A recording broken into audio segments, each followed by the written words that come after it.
Another note. Well, this is really personal, but I don't know, maybe it could help someone else. Here goes. I presented as a female so I could write off my perceived insufficiencies. As you can tell, I'm male. Oh, okay. Well, never mind. Let me start over. I presented as a female so I could write off my perceived insufficiencies at being a male. I did not feel I was a dominant male figure, and I made it okay by saying I was not a male. Boxing myself into these rigid male-female personality structures has caused me to have feelings of emptiness and hollowness because I was not allowing my true self to flourish. I was forcing myself into these cutouts. The first formation of these cutouts began in early adolescence, when I was first beginning to find my identity. I saw that the other kids, that I thought were the cool kids, were wearing certain brands of clothing, and I realized that was the distinct factor separating me and my friends from them. I tossed away my old friends who I spent summers and birthday parties with because I felt scared of being alone. When I was in Texas, I was alone, and I never wanted to feel that way again. So upon returning to California, I overcompensated by crafting myself carefully into someone who would be considered cool by the other kids, someone who would be accepted. I crafted myself with such fine precision that the mold took, and I was one of the cool kids. I began smoking marijuana, and I suspect the evolution of my identity was stunted.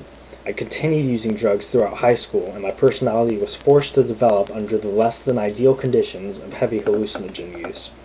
Hallucinogens are possibly the most powerful things in existence, causing expansion of the mind and experience of things that pharmacology, neuroscience, and psychology are yet to understand. Although hallucinogens have been shown to have the capability to aid in working through personal issues in therapy settings, they also have been shown to be capable of horrible destruction of lives, families, and personalities. Expecting a person to develop a healthy personality structure while binging on hallucinogens is ridiculous. The primary drug responsible for the state of my life in the past, and partially for my personality structure, is dextromethorphan. Now, dextromethorphan is what makes you trip in Robitussin. And I loved tripping, and the easiest thing to get was Robitussin. You could just go to the store and steal it. So, when I didn't feel like reality that day, when I didn't want reality, I wanted something else, I would go steal one bottle of Robitussin and drink it, and it progressed from there. I've been too many stays at mental hospitals, and even put in jail once, because I was tripping so hard that I took off my clothes in front of a coffee shop and knocked over someone's coffee and was arrested. And the experience, let me tell you about the events after that, because the events after that are interesting.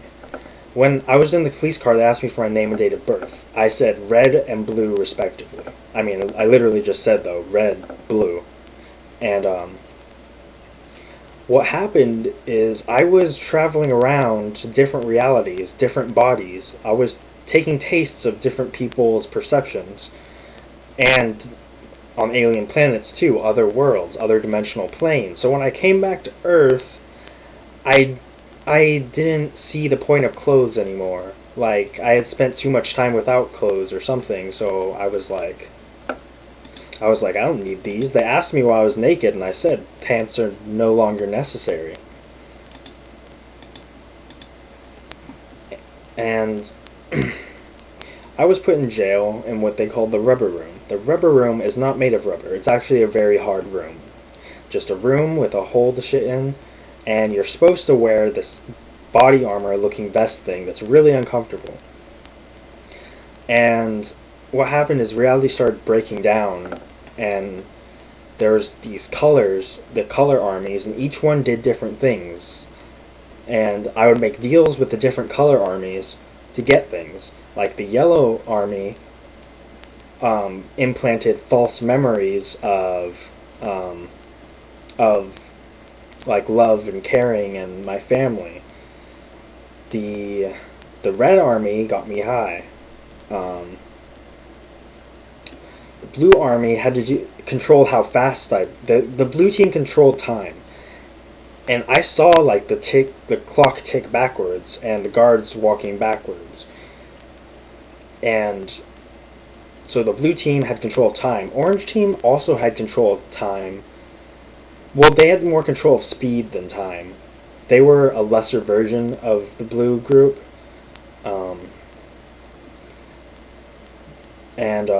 Red versus blue, it was always red versus blue.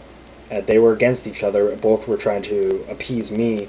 And I, of course, could kill the different color armies I could kill people by screaming, the color armies. And they were really tiny people, and I went through all sorts of delusions until reality finally broke, and there was nothing. The universe I knew was gone.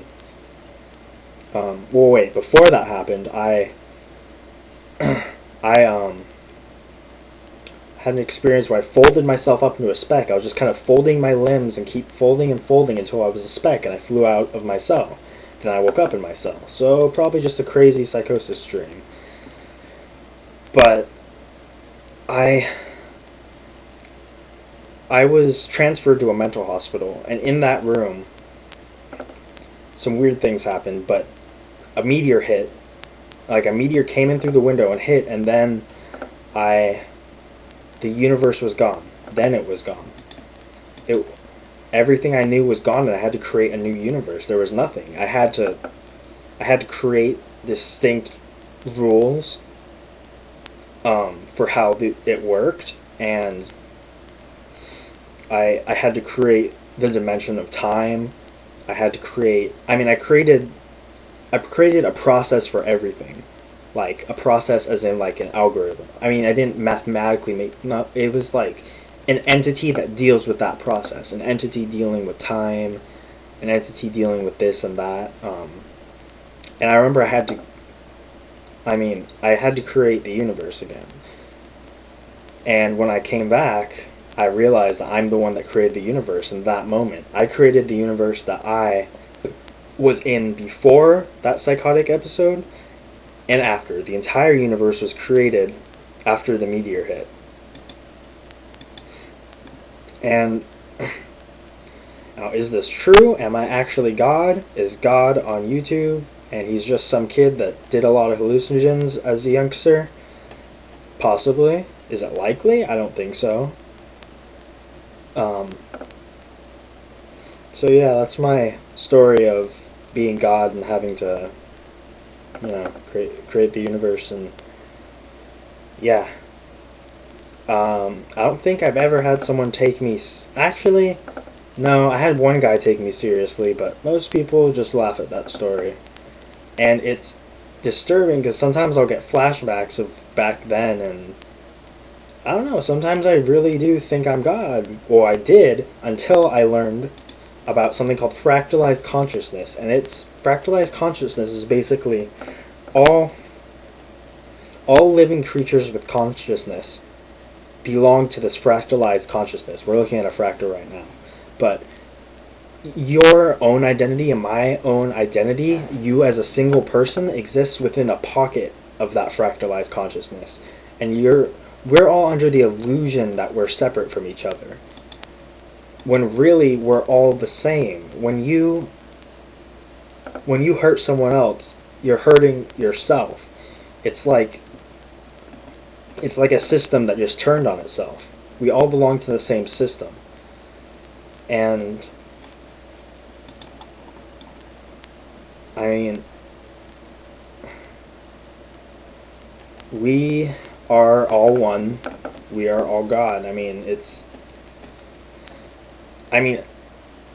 maybe the God that is the fractalized consciousness.